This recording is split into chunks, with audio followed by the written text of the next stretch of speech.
Ouais, moi j'ai écouté Thomas Insel, là, le directeur du NIMH, il a fait ça pendant 13 ans.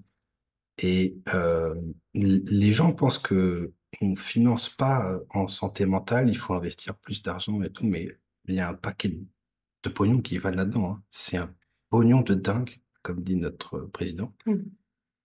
On peut difficilement plus investir. Honnêtement, là, on est quand même à ressources financières finies. On peut difficilement plus investir. La question se pose de comment est-ce qu'on investit. Et je sais pas si on donne le bon message quand on fait des trucs de neurobio sophistiqués ou on est en train de voir quel récepteur se met en place, machin. Je suis pas sûr qu'on donne le bon message. Et parfois, le message opposé est un peu extrême aussi, je trouve, où t'entends de la psychiatrie sociale, ou il y a un film qui est sorti, là, comment ça s'appelait? C'était État limite, État ouais. limite, où le gars, il dit verbatim, je crois, hein, que, en fait, si on aidait tout le monde, il y aurait plus de problèmes de santé mentaux et tout. Et je trouve que c'est un autre extrême, tu vois.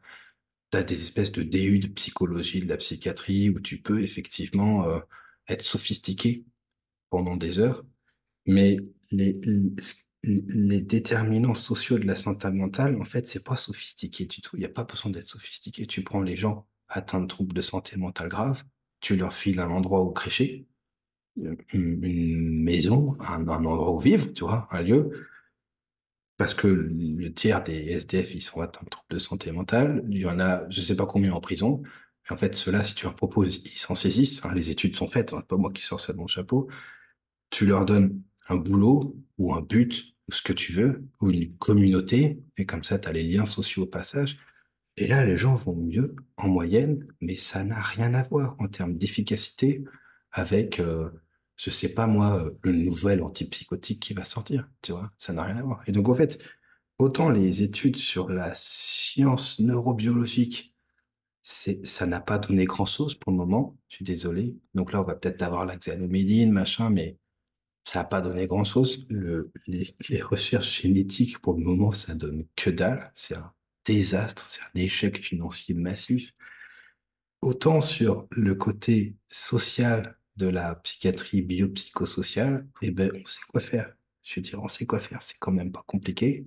Alors, c'est simple en théorie, hein. En pratique, je sais pas comment ça se passe, mais moi, je peux rien faire. Je vais pas trouver un logement et un but, machin, à mon patient qui est SDF. C'est pas possible. C'est pas mon boulot. Et donc, je pense que c'est important que les gens se fassent pas avoir. On a tous un rôle à jouer. Et parfois, il y a des décisions qui impactent la santé mentale de façon majeure et qui sont pas prises dans les salles de réunion des hôpitaux psychiatriques, qui sont prises au Parlement, au Sénat, ou je sais pas quelle autre institution à laquelle je comprends rien là. Et il faut le savoir. Je veux dire, donc aux États-Unis, il y a eu des périodes où ça a été un désastre massif sur la santé mentale. Et c'était pas les psychiatres, ils avaient rien fait. C'est TQ, genre Kennedy, sauf erreur de ma part.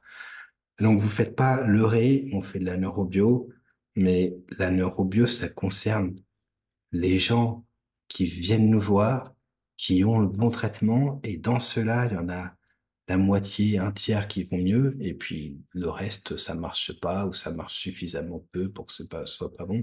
Donc, moi, je vois une partie infime des patients, je vois une partie infime des patients. Alors que je vois une partie infime des patients, il y a des positionnements qui se basent sur, ouais, il faudrait que le psychiatre fasse la thérapie, fasse machin. Le psychiatre pourra pas tout faire. Le psychiatre pourra pas tout faire. Je veux dire, c'est vraiment aussi clair que ça. Et un des trucs que le psychiatre pourra pas faire du tout, c'est les déterminants sociaux de la santé mentale, donc le logement, la pollution atmosphérique, machin, truc, etc., etc. Et cetera. Et vous vous faites pas avoir, c'est pas parce que ici on fait de la neurobio qu'on n'y pense pas, et c'est pas parce que on n'en parle pas que c'est pas important, hein. Parce que si on coupait les fonds de moitié et qu'on investissait la moitié du fric qu'on met dans la recherche sur des thérapies géniques sur des souris, enfin, je veux dire, et qu'on construisait des baraques et des communautés, probablement qu'on s'en sortirait bien, hein. Et ça veut pas dire qu'il faut arrêter de faire de la recherche et commencer à mettre des pansements sur tout, hein. Mais là, il y a une espèce de d'inégalité en termes d'investissement qui glace le sang-froid. On se donne le sang-froid, franchement, La sauce. ou glace le sang. Mm. Voilà, ça fait pile poil 5 minutes. T'as Parfait. des commentaires? Non, c'est très bien. Ok. Eh ben, bonne nuit.